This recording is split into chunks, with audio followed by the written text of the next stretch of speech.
One there and one more. This one right here.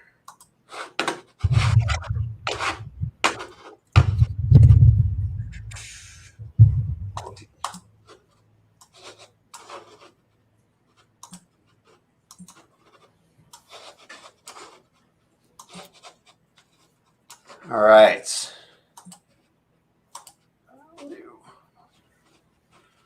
Okay, we're live here with Jennifer Smith, and this is the Naked Parent Podcast. My name's Chad Ratliffe. I'm your host today, and we'd like to thank Jennifer, who's calling in from Arizona.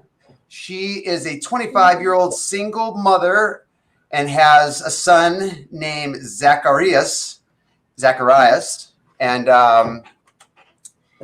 we were talking right before we started the show just about the education that Jennifer's put herself through to put her son in the best position in life. And we were also talking about how it can be challenging many times. So thanks for being with us today, Jennifer. Of course. Thank you. Yeah. Sometimes we like to jump in right with, when did you know something was different with your child? I would say he was around 2.5. He wasn't he wouldn't even crawl. And I was just freaking out. I'm like, well, usually kids at least crawl by the age of 1 or try to move around, do something. He wouldn't do anything. So I started talking to his PCP and she was like, oh, it's okay. He'll be fine. But I started doing more research and I was already working in medical group homes as well with individuals to physical to mental disabilities. And, I worked with a lot of patients that were also autistic. And that's when I noticed the little signs and the little triggers that they did. He did the same thing. And that's when I seeked out a physician to actually diagnose him. Awesome. That's awesome. What's one of the things that you wish you knew then that you know now? No matter what you do, you just got to be patient because you can do whatever you want. And whatever you can do to possibly let them teach them, but it's all based on them. You can't force it. And that's what I was doing in the beginning. I was trying to force them to talk. I was trying to force them to do everything that I thought, let's say, not in a rude way, a normal kid would do, and I realized that was the biggest downfall. Just let them do it on their own pace. Yeah, that's great. That's great. They do have we all have our own pace. That's, sometimes when I do these shows, I start off thinking that it's really different from typical raising typical kids, and then sometimes it doesn't sound as different. So it depends. What's one of the worst moments on your journey that you can think of? It was just my own personal demons. I'm like, gosh, first time mom, and he has to have, I don't want to say issues, but challenges that I don't even know how to handle. And, I beat myself up for it. And I didn't really invest my time in the very beginning with, his disabilities. Yeah. Yeah. Because you didn't want to accept it. You were hoping it wasn't going to be true, or exactly. I was in denial. Just out of, like that. Mm-hmm. Big time denial. And it was I shouldn't have. Yeah, no, I also think that in my situation, the doctors, by saying delays, and it was almost like they weren't accepting the diagnosis as well. Mm-hmm. But I don't know if they were trying to just be optimistic, or if they just didn't want to go there because it's a short visit, and I don't know. It's I've heard with many people that their doctors are saying it's delay, and we're all looking in books saying, wait, the milestone's 2 years back. Mm-hmm. When is it not a delay and something's up? So, well, good for you for taking action when you were able. What can you think of an aha moment that you've had?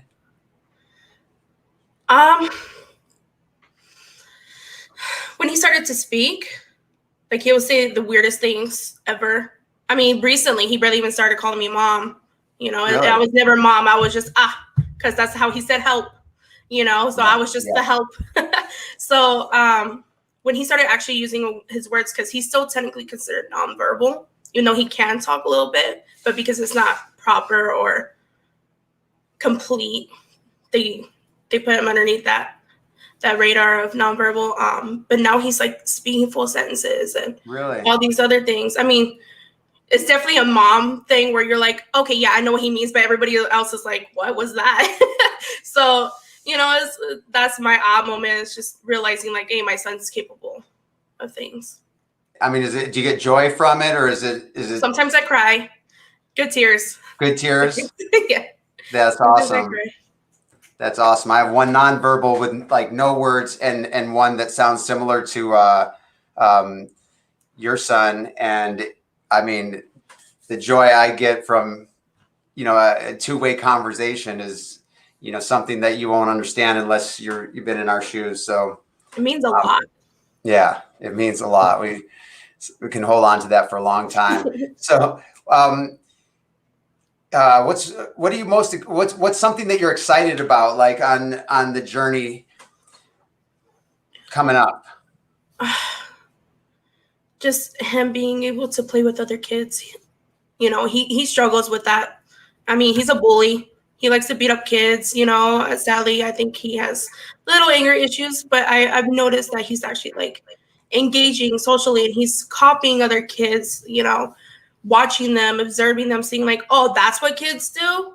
And he's actually growing to actually have a personality. He's actually using his cognitive skills and all that, which he wasn't before at all. So, I mean, I'm very excited to watch that progress and expand. Awesome. That's great. Does he have any friends? Can he play with people and they can enjoy it, or is it? I think he's getting there. I don't necessarily think he has friends, but I'm pretty sure he considers my cousin's kids as friends.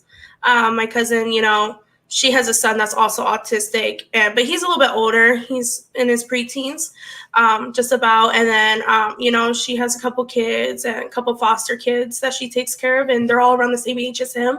And I think that's why, like, I only been here for like 2 weeks, and everything's just sparkling, and all this stuff, and he's just growing mentally, just because of these kids. That's awesome. Is your cousin a support system for you, or do you guys are you close? It's my cousin, but it's my cousin's wife. Okay. Like, I have the closest bond with her right now. And, she's teaching me a lot. She dealt with it too. That was her first kid and everything. She was technically a single mother, and, she's teaching me what she had to deal with and how she was able to cope with. And it's helping me a lot. Oh, that's great. Are you more, did you isolate at all? Or were you a people person before and you're not now, or what's that for you? I'm still very outgoing, but I'm an introvert, but I used to go out all the time. But once I started bringing my son around, like my other friends, from high school that had kids, they were like, it seemed like they were judgy, or that they didn't want my son around because he acted weird, and they didn't want my son around their kids.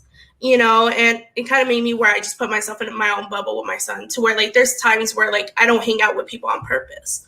I don't go visit family on purpose because I'm like, great, my son's gonna freak out. My son does scream a lot, Yeah. And I'm like, he's gonna make it. Like, I used to think like it's horrible, it's not his fault. It's like I used to be like, wow, he's gonna make them not want us around. And he used to tear me up inside. But like now I'm realizing, like, if they want to think that way, whatever, forget them. This is my son. This is how he's going to be, plain and simple. Yeah. Well, good for you. I mean, I sometimes feel like this is it. I sometimes feel like my son's doing better. My kids are doing better with the special needs than I am. You know what I mean? Like I'm having more issues with it than they are. Yeah, 100%. But I've had the same experience, and I know we went on a family vacation one time with my ex and like 70 of our family members, and we all of a sudden we weren't getting the calls to go to happy hour before dinner, and it was, they didn't want the loud audible noises, that was going to take away from the, and she would be in the room crying because she wanted her family to, all of her sisters and cousins brought their kids and they were all at the, the happy hour. And it's an experience like no other, is all I can say. Yeah, it makes you feel bad. It does. And it makes me a lot, I'm very sensitive for other people in their situations now, because of just going through things on my own and knowing how lonely like it can feel, and loneliness leads to negativity, leads to nothing good. So for me, exactly. Do you have any favorite quotes you like to share with Naked Parent Nation?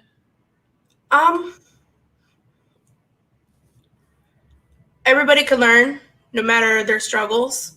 I mean, just got to deal with it. People learn differently. I think you wrote that one in. You wrote that in, didn't you? With the pre-show notes. That's right. Everybody can learn. We all learn at our own pace, right? Mm-hmm. We all learn at our own pace. How are you caring for yourself? I step away. I'll go sit by myself, go listen to music. I'll tell him like, well, just go play on the trampoline or something. Go do something fun with the kids. And I would have to step away sometimes because, his screaming is overbearing to where I need a break.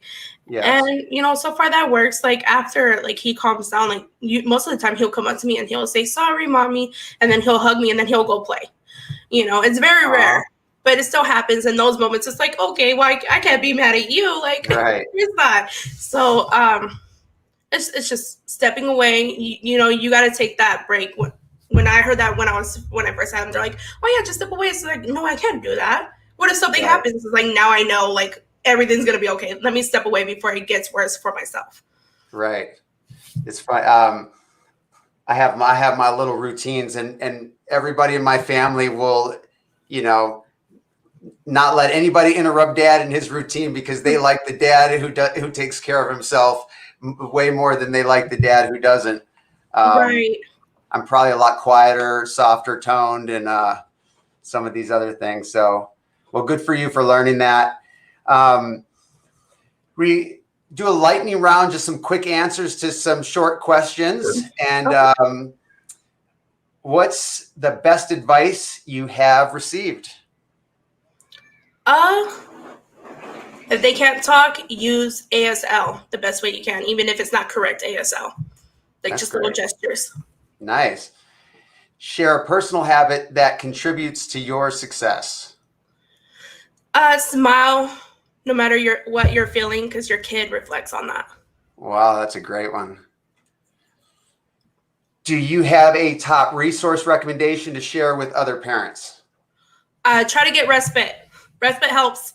They can get out of the house for like a weekend, a day, a couple hours, gives you that break. You can either have in-home or out of home. So it's great. Awesome. I was in a support group one time, and somebody, they knew something was up with their kid, but their kid was like 20 something now. And I asked if they ever had any support or services, and they had never had an hour of respite their entire life. They didn't even know it existed. Oh, God bless them. So for any parents out there that don't know what respite is, look it up and find somebody local in your community. What's the next thing on your list? Something you may want to add for your individual well-being or for you and your son? What's next? Me mentally, I feel kind of content right now. For him, it's just potty training. With his verbal issues, it's potty training. Like it's a pet peeve of mine. Like I took care of teenagers that were autistic and nonverbal, where I started to change their diaper. I want him to be at least as independent as he could be. Yes. Have you been working on potty training for a long time, or? For a long time. I think it's been 2 years now. Do you take breaks ever and just kind of like say, forget it and we'll come back to it? Or you've been grinding it out for 2 years? Here and there, like I'll be like, oh, you know what, whatever, and I even have it where I get diapers prescribed to me because it's so hard for me to get him potty trained. So his doctor, filled out a prescription so where I get free diapers delivered to me. That's awesome. Is it a company called Shield? Is the company called Shield by any chance? I think this is primary care. Okay. Yeah, I'm sure there's lots of them. That's the one in our community. So that's a great tip. The diapers. Yeah. For parents out there. Diapers are expensive. Yes, expensive. and then these show up on your doorstep, right? Yeah. In boxes? Yes. So you save the trip to the store and it's good on the wallet. So great tip for Naked Parent Nation. What's one thing you think you would like to improve with your life? Or what's one thing you think would improve your life if you did it, had it, etc.? Patience. Yes. I'm very impatient with him because I'm like, I know you're smart. I know you can do this. But then I still break down. I'm like, oh my goodness, stop. Just stop what you're doing. You're fine. And it's the screaming. That's the main thing I'm very impatient with. How's his sleeping? Is he staying up all night and screaming, or? No, I mean, there's times where he wakes up like any other kid, like from a nightmare, but he'll like scream on the top of his lungs and it scares the crap out of people. But he sleeps pretty good. It's just the fight of trying to make him go to bed. He fights me a lot. Yeah. Yeah. So has your patience improved? But yeah. Slowly. I'm getting there. I used to snap, like he'll start screaming. I'm like, Zach, stop. And I noticed I was like, well, I shouldn't be screaming either. Yeah, exactly. And I'm learning not to scream at him. There's times where I still do, sadly. Sorry. But I mean, it's getting there. It's getting better. That's awesome. I know that for me, when I add things to my personal development list or like caring for myself, my patience seems to improve. When I don't focus on that list, my patience seems to disappear. And just kind of do you have any do you have any guidance that you can think of to share with parents that might be listening?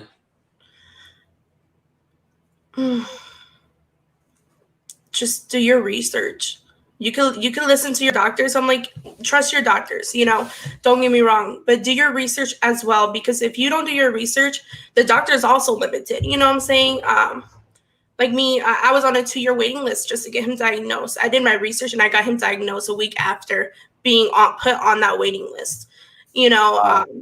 You do your research about whatever triggers him, and then you could go and speak to your doctor about it and be like, oh yeah, maybe we should recommend this. Maybe we should get your help with this. Because if you don't do your research and you don't reach out to your doctors or whoever's helping you with whatever's going on, you're not going to get that help.